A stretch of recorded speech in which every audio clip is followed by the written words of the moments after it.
Goeiemôre Suid-Afrika, 17 Augustus en dit is die dag 1. Skietstaking is verby.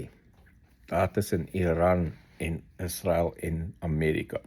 Die amptelike 60 dae skietstaking is nou verby. Dit beteken nie hulle moet onmiddellik op mekaar begin skiet nie, hulle kan aandoen wat hulle wil. Wat ons wel sien wat Iran gedoen het die laaste 2 dae. Eerste het hulle gegaan en gesê 'n message gestuur Amerika toe. Amerika moet maar onmiddellik die feed verklaar en onttrek. Dis gewoonlik iemand wat uit desperaatheid sulke messages stuur. Sê vir ons, sit net die feed op en onttrek uit die plek uit. Dit gaan nie gebeur nie. Nou het hulle $30,000 bounties op Amerikaanse soldate se koppe gesit. Enige Amerikaanse soldaat $30,000 bounty. So, ons moet maar 'n bietjie op uitkyk wees. Ons wat Amerikaanse soldate is, maak nie saak by watter plek nie, moet maar net bietjie meer op die uitkyk wees, want apparently het Iran geld om vir ons te betaal, as iemand ons uithaal. Maar nou ja, sign of desperation. So, hulle sê ook, Iran sal voortgaan met hierdie oorlog tot Israel en Amerika heeltemal defeated is. Good luck. Hulle try al 47 jaar. Hulle het nog nie een tree vorentoe gegaan nie. Nou, hulle het al in 47 jaar redelik baie Amerikaners doodgemaak. Meer as 1000 Amerikaanse soldate en Israelies. En sommer almal enige iemand anders te met hulle proksies. Maar hulle is nog nie regtig 'n tree vorentoe nie. Ek weet nie hoe hulle dink hulle gaan ons defeat nie. Hulle het getraai om 'n nuclear bom te bou, eintlik 10. En dit te gebruik om Israel te defeat. Want hulle so definitief op Israel geplak het die eerste dag as hulle hom beskikbaar gehad het. En dan ook in Amerika ingesmokkel het. So, dis hoekom hierdie oorlog daar is om die oorlog plat te maak. Seker te maak hulle het nie nuclear bomme nie. So dis maar hulle stand. Hulle wil die Israel en Amerika van die aarde afvee. Want dis wat hulle doen. Radical Islam. En as nog baie mense, Christene, wat vir hulle opkom en sê, hulle doen die regte ding.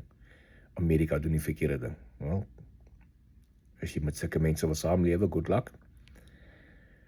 Op die oomblik is die skietstaking verby, maar Amerika het nie ingegaan om te stryk of iets vanoggend nie. Amerika spaar geld op die oomblik om geen strikes te doen in Iran nie.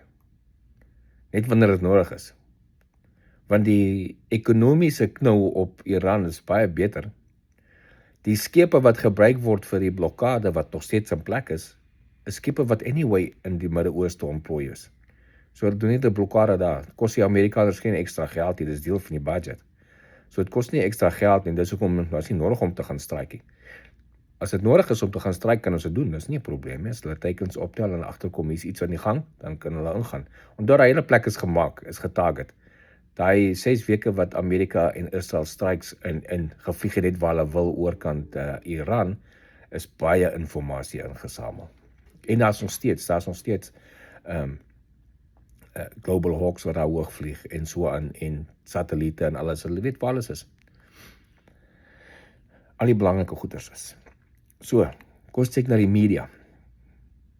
Die media het ons laasweek gesê by die USS Lincoln multiple sailors of nie multiple, hulle het die woord geuse, sailors jump ship. Met ander woorde in meervoud, nie net een nie. En toe kom dit agter, dit was net een. En hy's gerescue. En hy het dit so gedoen dat hy weet hy kan gerescue word. So hy het nie regtig probeer selfmoord pleeg of iets. Hy het nie in die nag gegaan wanneer dit donker is en afgespring en weet niemand gaan hom vinnig kry nie. Jy weet, is iemand wat dalk aandag gesoek het. Spring af wat hom kan kom uithaal. Een van die crew van meer as 5000. Hulle twee gesinne in die hande gekry, 2 maas van, hulle kon daarom 2 kry. Wat sê, maar dit is so bad die kondisie op die skip, want hulle familie wat daar is, sê vir hulle kon net 2 raak kry. Omdat jy gaan altyd 'n sekere persentasie het van soldate wat ontplooi is, wat 'n bietjie negatief is en so aan. Die werklikheid is, nou sê hulle by, nou dat hulle gesê het, okay, agtergekom het, hulle nou met 'n moes op plank geslaan het, om te sê, 'n multiple sailors het gejump ship, soos hulle dit noem. Nee, baie het probeer. Nou wys jou weer, daai ou van die media wat dit sê, het geen fucking clue hoe werk die skepe in Amerika nie.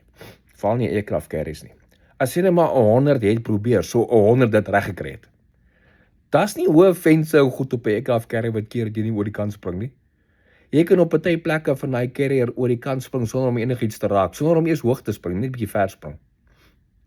En as jy nie ver genoeg spring, gaan jy in 'n vangnet val, dan loop jy tot op die punt, dan spring jy daar af. So as jy wil spring, gaan jy spring. Niemand gaan jou kan keer nie.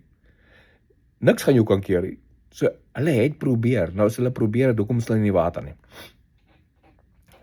Maar tipies media, anti-American en anti-Trump media wat sulke bullshit uitsit. Maar die moraal is laag op die USS Lincoln. Dis hoekom hy terugkom. Nee, die USS Lincoln se toertydperk is verby. Hy's eintlik al 2 maande terug verby. Hy's langer gestoot, hy's nou op pad terug. Die moraal is nie laag nie. Daar's 'n report vanuit die Pentagon wat wys dat die re-enlistment rate op die USS Lincoln die hoogste is van enige ander skepe in die hele vloot. So kom nou. Media, CNN, dis mos hulle wat dit uitbring.